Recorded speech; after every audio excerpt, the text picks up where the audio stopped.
I am here with Tig Notaro, who I love. She's a comedian, actor, writer, producer, and I'm very excited Tig is here because she executive produced an extraordinary, beautiful documentary about her good friend Andrea Gibson. And I really didn't know anything about this documentary. There's so much stuff out there, right? How do you keep up with it? How do you kind of find really important things to watch? And also, by the way, hard things to watch, but also beautiful things to watch. And I saw Tig, she was on Stephen Colbert, and per usual, I was scrolling my Instagram, which is pretty much my MO, Tig 24/7. And there's a word. What is it called, you guys? Rotting. Bed rotting. The kids call it bed rotting. They used to You can just say rotting. just rotting, not bed rotting.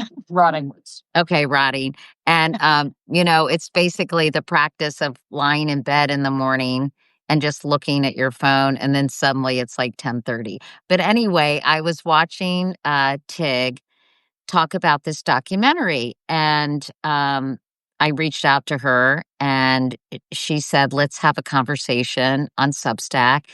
And so I'm really happy to talk to Tig, but also to make people aware of this documentary. It's called Come See Me in the Good Light. It is going to be on Apple TV starting November 14th, which is Friday, 11th, 12th. Yeah, Friday. And it won the Festival Favorite Award at the Sundance Film Festival. And the film follows. Well, I'm going to ask Tig about the film. I don't need to tell you, Tig. So this is a beautiful film. Not about. It is about death, but it's also about life. And as soon as I saw you reading Tincture, a poem that Andrea Gibson wrote, I Googled her because I was like, I don't know much about this person, and I'm kind of embarrassed that I don't know who this is. So I thought we could just start by having you tell us about Andrea Gibson, who was a dear friend of yours, and why you wanted to chronicle this story. Well, first of all, thanks for having me. And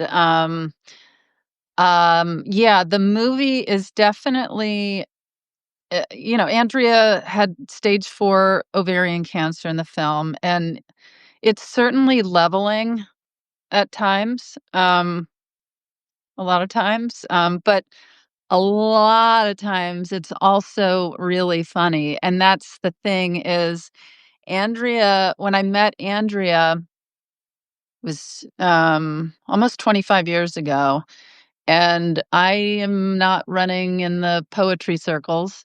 But I met Andrea backstage, and our mutual friend said, "This is Andrea Gibson. Andrea is a poet." And I was looking at this person thinking, you know how you feel like you know somebody, like Andrea felt so familiar, and I just kept thinking like uh,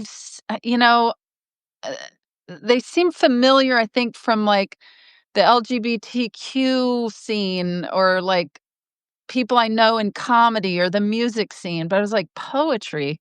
And then Andrea went on stage and just destroyed the audience like a rock star. I mean, Andrea was a rock star.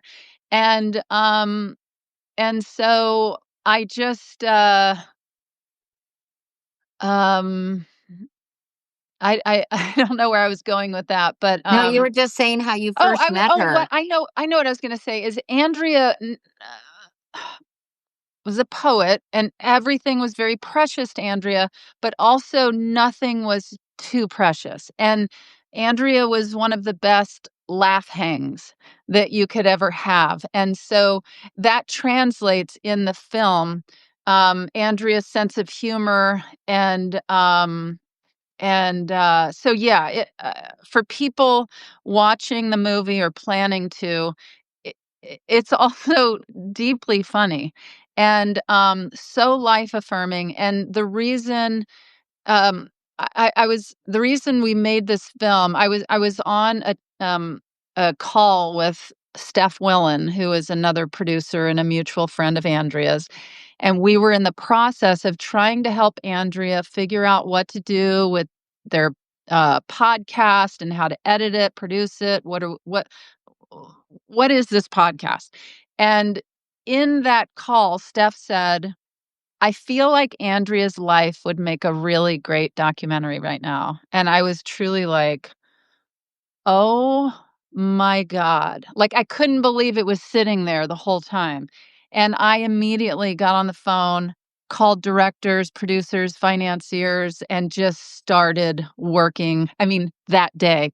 And I knew Andrea, um, all anybody needs is a peek into Andrea Gibson, and then you're sold. And this movie ended up being everything, if not more, than I hoped it would be, because it is you are watching somebody at the end of life, but you are seeing somebody so full of hope and determination and love. I mean, it's so beautiful. Anyway, I'll that's that's my long-winded response. No, that's okay, and was this started I know Andrea was diagnosed with ovarian cancer in Yeah. 2021. I guess uh, and they I'm sorry, and I don't wanna screw this up. Andrea went by they, them pronouns, and my producer, Julia, keeps saying, "Don't forget Andrea's they, them," and so I wanna make sure I describe her correctly. So, sh and, Yeah. them, But they. also in the film, Andrea explains that they're not tied to that. That that they just are free of any sort of it's how they identified, but it's not a hard and fast rule by any means. In fact, I think Andrea felt in the face of a terminal diagnosis, they they almost felt that they had entered a different sphere that Mhm. was not even gender specific, right? I know she Yeah. talks about that in the film. Yes. Thank you for clearing that up, but, um, I wanted to ask you about when the filming started because Andrea was, as I mentioned, diagnosed with ovarian cancer in 2021. Mhm. It could be managed, but it was incurable, Mhm. uh, um, and so it chronicles their journey, through this illness and the relationship Andrea had with their partner, Meg. I'm getting this right. And, um, and talk to me about the film itself because you or the filmmaker, Ryan White, not to be confused with who I think of Ryan White. I don't know if Tig, you remember Yeah, I Ryan do. White was the young man with AIDS. Mhm. But the director's name happens to be Ryan White as well. But Ryan White chronicles almost every very, very, uh, like every intimate moment. And Mhm. it's extremely intimate, this film. Mhm. Talk about how he directed it and sort of what he was trying to achieve as a filmmaker. As I mentioned, you're the executive producer, but I'm the Ryan was. producer.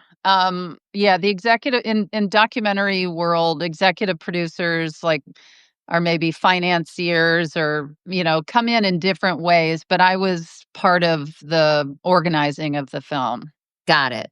Got it. So tell me a little bit about Ryan's approach. I mean, man, it's it's wild when things happen exactly how they should happen because, I went to about 5 different people, and everybody was a little like, "Huh, okay, yeah, a poet, interesting, okay." And then, I was just like, "Just please do the slightest deep dive, and you're either in or you're out." And Ryan and his producing partner, Jess, truly called me 3 days later, and they were like, "We're buying plane tickets to go out to Colorado." They were sold, and that out of the gate is just an incredible sign. And his Ryan is so, he is such a calm presence. He's so compassionate. He has, I his style is very much, verite, just kind of letting it unfold and watching, and filming somebody's life as it goes along, and, and he yeah, he said he realized, this is not a movie about death, it is really a movie about life, and how to live it. Every person that walks out of that theater is like, "Thank you for making this film, and what the hell have I been doing with my life, and I have got to make some changes." And so I think that Ryan just I mean, just following Andrea's, wife, Meg, it's really extraordinary, and he just, I think, mainly stayed out of the way and didn't have an agenda. Julia, my producer, just is writing. It's so incredible. I mean, she was going on and on about how beautiful this film is. If you all haven't been here for the beginning of the conversation, I'm with my friend Tig Notaro, who I've known for a long time, who I'm crazy about. And she's a producer on this documentary called Come See Me in the Good Light. And it's basically about the poet laureate of Colorado, someone named Andrea Gibson, who was diagnosed with ovarian cancer, advanced ovarian cancer, in 2021. And it really chronicles her journey and what it means to get a terminal cancer diagnosis. And her relationship with her wife, Meg, and her friends, and basically gives you a front row seat to something that is incredibly sad, but also, as Ryan White said, it's about life as much as it is about death. And it's also, Julia said, and I haven't seen it yet, everyone. I'm going to watch it. It comes out on Apple TV on Friday. But Julia was telling me, Tig, how funny it is because Andrea is super funny. And she's a poet, yes, but she's also a bit of a comedian, right, Tig? And Yeah. I so would tell us always about, tell Andrea, I was like, because Andrea's poetry, uh, will absolutely level you and, like, take you into, just take your breath away. And then also within the same poem or the next poem or, like, the segue to the next poem, it's like a stand-up is standing before you. And actually, when we were, filming the documentary and we were capturing Andrea's final performance, I said to Ryan, I was like, "Look, we have a full setup with 6 cameras. We should shoot this like a special." And so we have Andrea's final performance edited, that we haven't done anything with yet, but, I'm excited for people that are just discovering Andrea that are like, "Oh, I can't believe I missed this." That you will be able to see Andrea's depth and humor and the rock star of it all. isn't this sort of the culmination of the film, Andrea's final performance, though, that her last performance that you were at? And tell me about the role that played. And I'm still a little confused. I know she was diagnosed sorry, they were diagnosed in 2021. Katie, don't you know what? This is perfectly, if Andrea were overhearing this, Andrea would say, "Call Stop me worrying whatever." about it, Yeah, Katie. Okay. don't you worry Okay. about it. Okay. So Andrew was diagnosed in 2021. When did the filming actually start? Because my understanding is she was able to manage her cancer for a couple of years and then the filming started. Yeah, the cancer returned a couple of times, very quickly, and Andrea was, experimenting with different trials that were, working for a period of time, but the film was actually only over 1 year, and Ryan and Jess when they were so moved. by barely any information. Um, um, they felt a sense of urgency, of course, because Andrea had reached a point of, or had hit that point of this is this is the end of the treatment. We can go into trials, and we don't know what's coming. And so they didn't know if Andrea was going to be around for weeks or months, and Andrea ended up being alive for a little over a year. Yeah, something, a year and a half after they started. But the film was filmed in a year. I know that Ryan's in the film, Andrea says, "I feel like I lived so much longer in these last years than I did all the years before."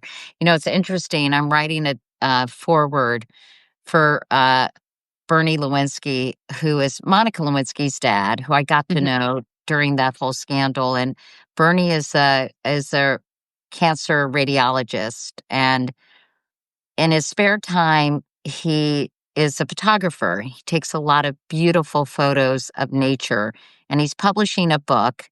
And I think because of my husband and my sister, who both died of cancer, he asked me to write the foreword. And anyway, it's just top of mind, Tig, because I'm thinking one of the things I wrote about is when you're dying, you do have a heightened awareness of everything around you. I mean, I wrote in my foreword, I said, impermanence is the ultimate sort of life turbocharges everything, you mhm. know? And Yeah. I think that was the case with Andrea as well, wasn't it? And I think this idea of living much longer in these last years than I did all the years before. Can you talk about the impact appreciating mortality had on Andrea? Well, yeah, I mean, it's really interesting. I don't wanna give too much away, but Andrea, dealt a lot over the years with, depression, and, struggled with suicide and all of that kind of, stuff, and, heavy stuff. And getting this diagnosis, it was that instant clarity of, "I don't wanna die." And Andrea says in the film, "It's not gonna be in my hands," you know? Um, and, um, and I actually, I I can't quite remember what your question was, but, No, I was um asking about sort of understanding uh the prospect of death, yeah, how it changed Andrea's perspective on life. And I think you're telling us right now. yeah, I mean, for sure. This is a person that had utmost clarity, and, it was very complicated. It's so inspiring and hopeful watching Andrea go through this, but by no means did Andrea make full peace with death, with mortality. But it was, it was, Well, sounds like it was a wake-up call, Tig, in a way. You were saying absolutely, that Andrea was absolutely, sort of in the depths of depression and feeling that life wasn't worth living. And suddenly when they learned that life actually won't isn't guaranteed, as you said, a switch went off for and sure. really changed Andrea's attitude about life and made her wanna inhale and, Uh-huh. hold on to every minute.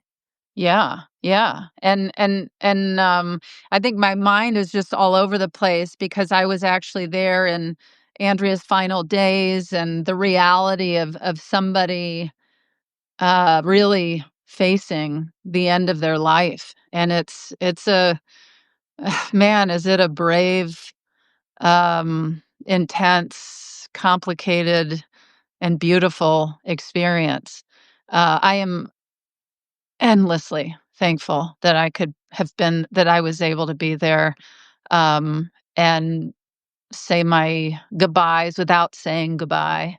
But yeah, it changed my life. This whole thing has changed my life. And I've Oh, had my own health issues, right. and that changed my life. But then I was telling people I feel like I've been on mushrooms for the past several months. I'm like, I don't even know. I remember turning to my wife and saying, "How am I going to exit the 101 onto Melrose and just go back to my life in Los Angeles? I don't even know how to do that." And of course I have, but it's just I just really was I just witnessed a lot. A lot. And I wasn't surprised that you were drawn to this film and to this subject matter in addition to just loving Andrea, Mhm. because as you mentioned, you had your own health situation, I mean, crisis where many bad things happened sort of all at once and ultimately but then you were diagnosed with breast cancer and you had a bilateral mastectomy, opted Mhm. and you became really well known. Although I felt like I knew you before that, but maybe I didn't when you performed stand up and you talked Yeah. about it Yeah. and it went viral as they Mhm. say, which sounds so old fashioned at this point, but so you have dealt with kind of that scary diagnosis, Mhm. and so I wasn't surprised that this was material you wanted to explore more. Yeah, I and also through this particular lens of Andrea Gibson.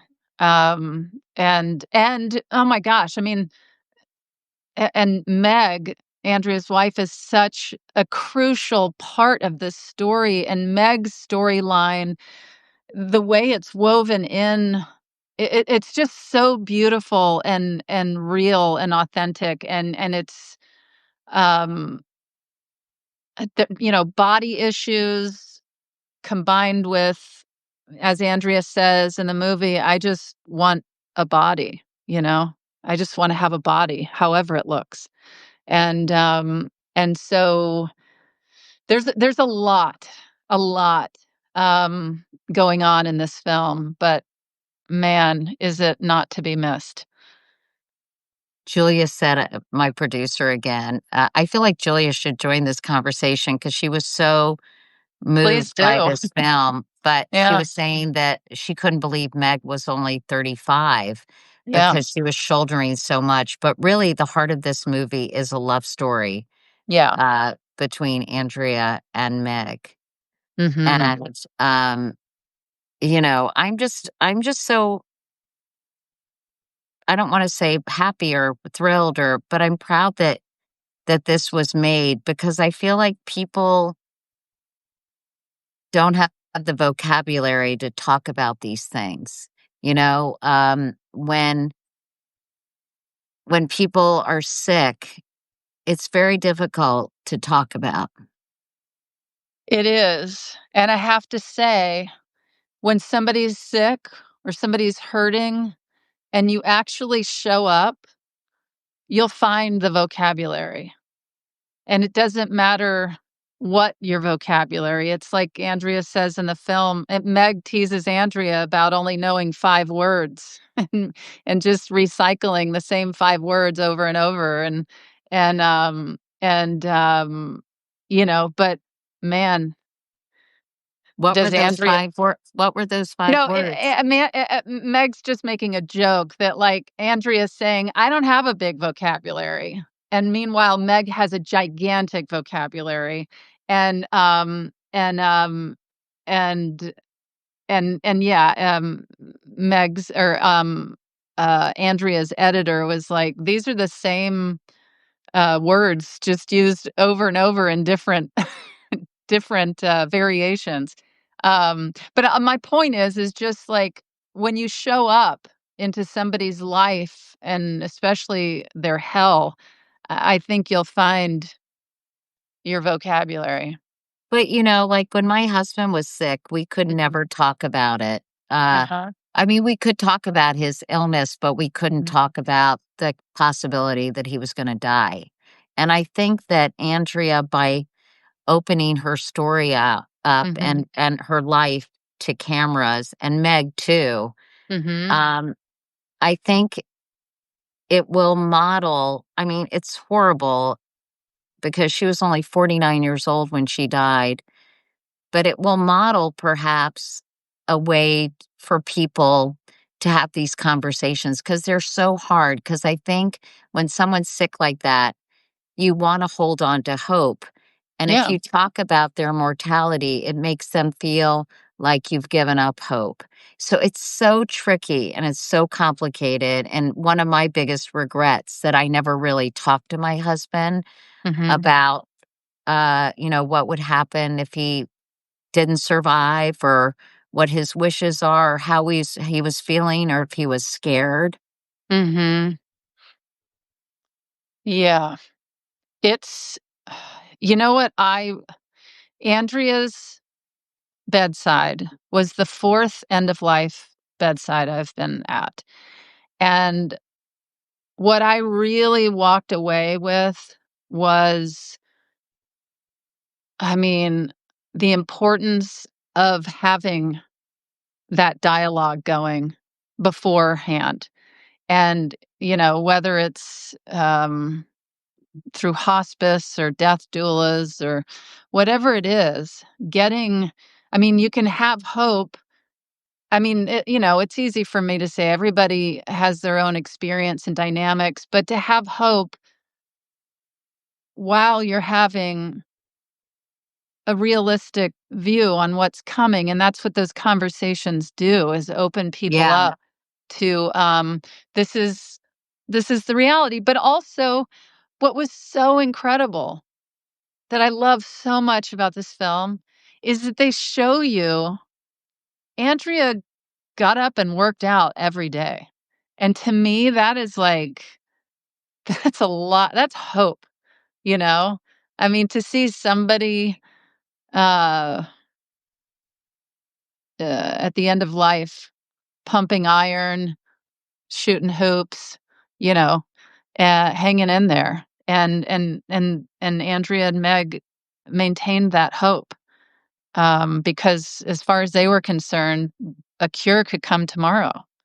that's true. Yeah. Listen, one of my takeaways dealing with my husband's illness is I wish there were, my nephew's an oncologist. I talk to him about this a lot. I wish there were people who could help people navigate these conversations. You know, Mhm. Jay was just 41 years old, when he was diagnosed. And Yeah. and neither of us knew even how. We just didn't. You said the vocabulary will come. It's really, really hard, you know? Yeah.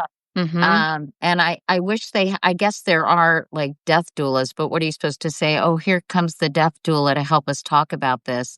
But Right. I wish there were professionals, and I guess there are, like, but then it's like hospice. So you feel like, "Oh, we're throwing in the towel. You're going to hospice."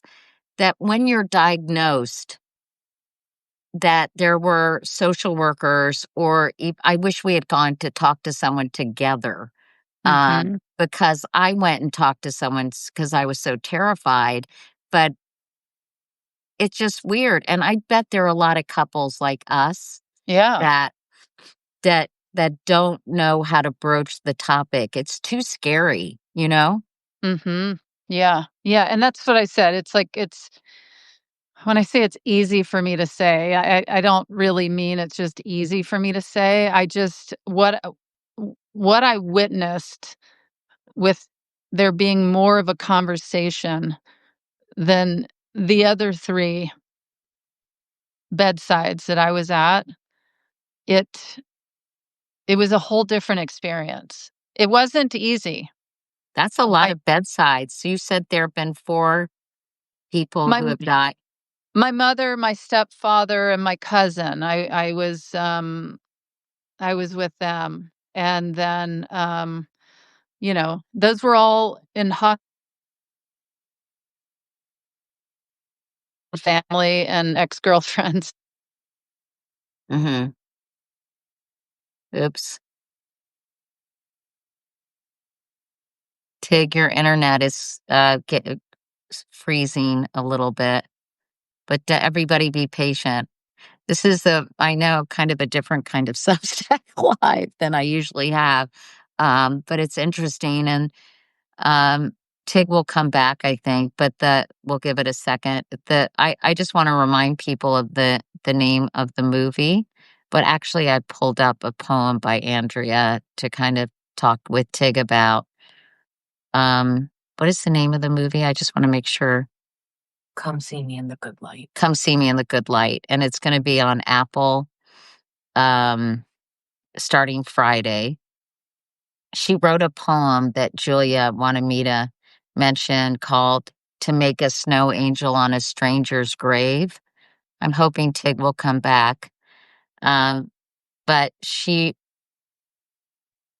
wrote a bucket list, of things she wanted to do, uh, and she quoted Suleika. How do you pronounce Suleika's last Jout, who's married to John Batiste. You guys might know Suleika, who's been dealing with cancer, like, a lot. And Suleika says, rather than living every day as it's my last, I've shifted to a gentler approach of living every day as if it's my first. I want to wake up and meet the day with the wonder of a newborn, to cultivate childlike qualities like curiosity and play. Um, I wonder if Julia, what should we do about Tig? Should I invite her back? Yeah, why don't you try that? So do I feel bad Xing her out. Tig, I'm gonna invite you back. Okay, everybody, hold on. Anyway, I thought I'd read a little of this poem that she wrote. Um, Kind of getting emotional doing this live.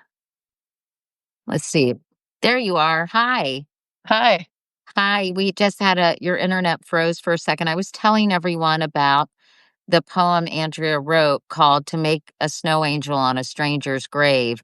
I'm not going to ask you to read anything, Tig, because I think that was hard for you to do that on Colbert. But I wanted to read a couple of things that Andrea wrote. My bucket list of little things aims to live every moment as if it's my first, to find the glory in what a seasoned eye might falsely consider mundane. In the process of writing it, I was reminded how incredible every single moment can be if I allow myself to be truly present. I'll share a list of my biggest, tiniest dreams here now with you. To sit with the mor- to sit with the morning dove who cries for her lost love. To mend a friend's clothes with my grandmother's thimbles. To make rose petal tea from the rose bush that always scratches me when I walk by. I like this next one. To decoupage my piano with love poems. To sweep the kitchen floor in the morning sun. To sip sweet coffee in a treehouse in October. To sing folk songs around a campfire with my friend who wrote them. To fix the mailbox after the snowplow knocks it down, after the windstorm knocks it down, after a bear knocks it down, and then 100 times again. That's a continuing scene in the movie, everyone, the damn mailbox, but I'll just leave it at that. To say goodnight to my mother every night of the year, to water a friend's. I'm sad now. You read it, Adriana. To water friends' begonia back to life while they're out of town. To get a haircut in an old-fashioned barbershop chair. To shed my dead ends and keep growing. To chop wood in the soft falling snow as my family's laughter sifts through the chimney. To warm everyone I love. To bake a stew inside of a pumpkin in a kitchen festive with Meg's touch. To be the safe place my oldest dog buries her best treats beneath. To spend the day singing while waiting for the results of a scan, to hold Meg's hand, to watch a squirrel rebuild her nest in the only pine that survived the storm, to hold the hospital's elevator door open for a stranger minutes after I've received hard news, to grow tomatoes, to taste the divine, to go on an apple picking date and tie Meg's apron as the house fills with the scent of pie, to tip the barista, to grass stain my knees while weeding the flower beds, to clean the garage, to let the dandelions live, to wipe the steam from the bathroom mirror and look older, to find the beauty in what someone else threw away, to be kind to the neighbor who hasn't yet learned to be kind to me, to feel a spider walk the tightrope of my lifelines while I carry her carefully outside, to run late for an important appointment because a row of geese were teaching me there's no such thing as time, to chase a train I can't possibly catch, to tell all of my secrets, to cry joy into my own chest, to sleep on a canopy bed beneath the stars and invent new constellations, to love the birds who built a nest in my basketball hoop more than I love playing basketball, to celebrate every shot I miss, not just the ones I make, to go surfing and not conquer a single wave, to walk like a person who will never forget the gift of walking, to make a snow angel on a stranger's grave. Do you want me to keep going? Wow. Well, maybe because there are not that many more. Sure.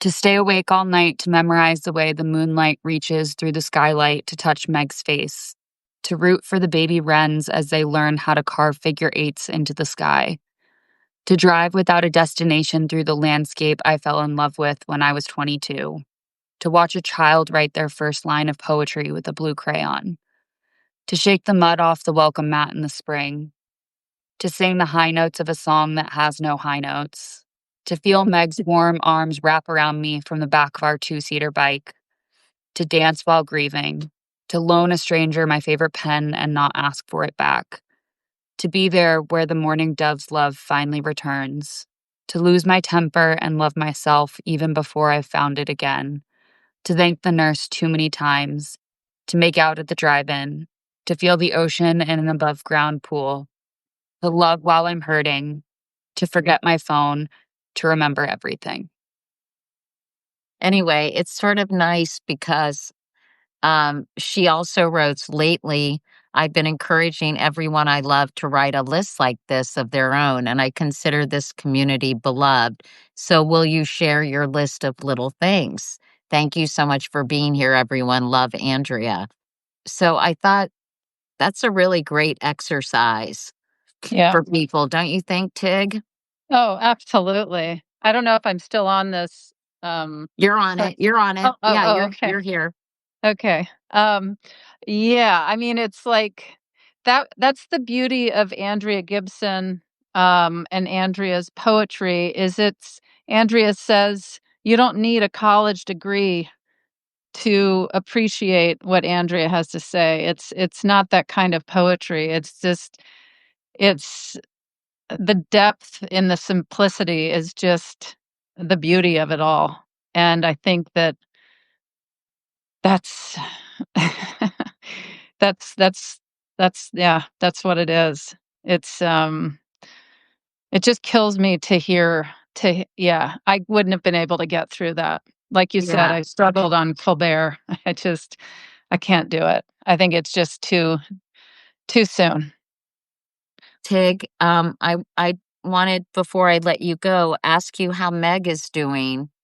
Um, Andrea died in April, is that right? July, July, sorry, in July. So July it hasn't 14th. so how is Andrea's wife Meg doing? And I'm sure you're in touch. Oh, yeah. Yeah. Um, I talk to Meg regularly. In fact, if I can share, to go back to the Colbert, I know we have to wrap up, but the No, you Colbert don't. I'm not in a rush. I just don't want to take too much of your time. oh my gosh, I'm just sitting around in Toronto with a day off, but, I'm filming Star Trek, so I'm not in my You spacesuit are? today. Yeah. But, in the movie, Andrea says, "When I die, my death will just make my loved ones more of who they are, and I never fully understood that, and, um and after I was on Colbert and I tried to read the poem Tincture, and I lost it, which I did not plan to lose it. I, uh, I reached out to Meg afterwards, and I was like, "Ugh, I feel like I botched the mission." And she was like, "No way." She said, "You crying on Colbert and trying to read this poem is exactly what Andrea would want, and that is you becoming more of who you are after Andrea died." And I just loved that, in that I was allowing myself to be vulnerable like that on national television, and so yeah, that's how it kind You're of came full circle from that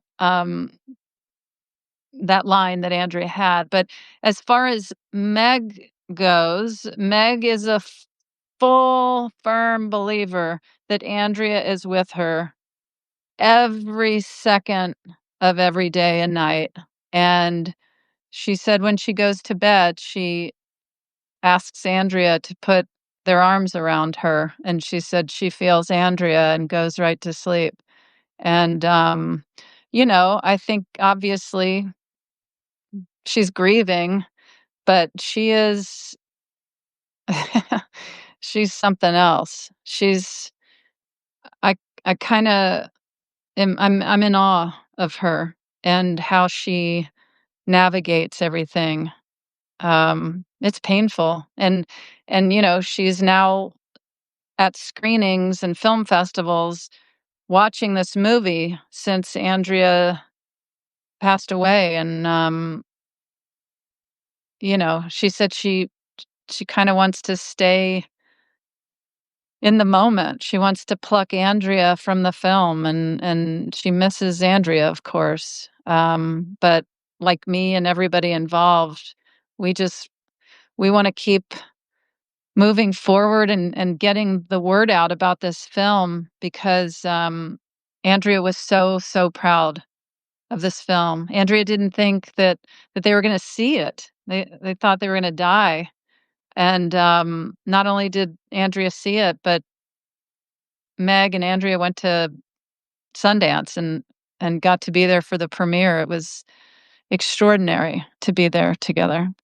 I bet, and I bet it's comforting for Meg to be able to spend more time with Andrea, every time she watches this film, and I Absolutely. and "Come see me in the good light," I thought this line in a review Julia sent me, it says, "A luminous portrait of two poets navigating an incurable diagnosis.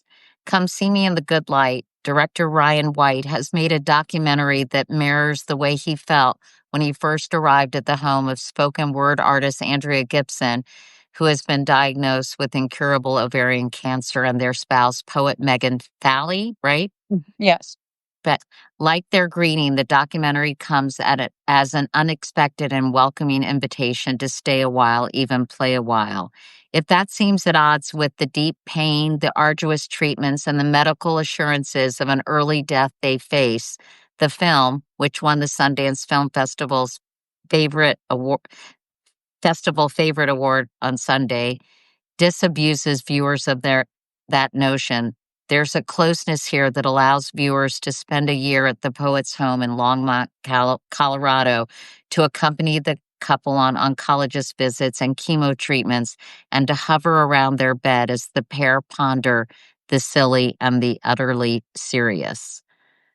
Anyway, it goes on to say what a beautiful film it is. And anyway, Tig, I'm so glad. First of all, I'm glad to see you. I'm Glad to glad see you. to I'm happy that we have a lot of people joining this conversation, and that, not as many as who watch Stephen Colbert, but hopefully they'll, um, they'll watch the movie, Come See Me in the Good Light, on Apple TV, and, maybe it will open up a conversation with the people they love about, um, you know feelings that you have when something terrible like this happens, and, I guess how transformative it can the experience can be. You know, when I dealt with this, I was like, "This is about as real as it gets," right? Yeah.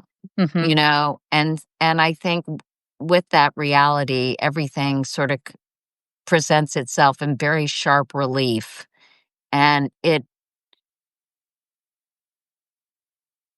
I don't even know what it does, but It cracks you open. yeah, It cracks you open. I don't talk about this stuff publicly. I'm sorry I'm getting emotional. Oh my gosh, you're talking to the person you reached out to because I was crying on Colbert. Anyway, um, I anyway, really Tig, Uh-huh. great to see you.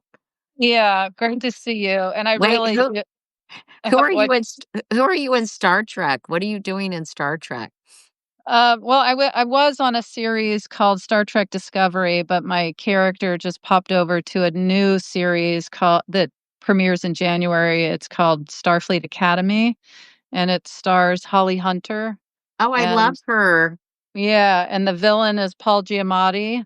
And, yeah, I'm out here. I have a day off, like I said, from my spacesuit.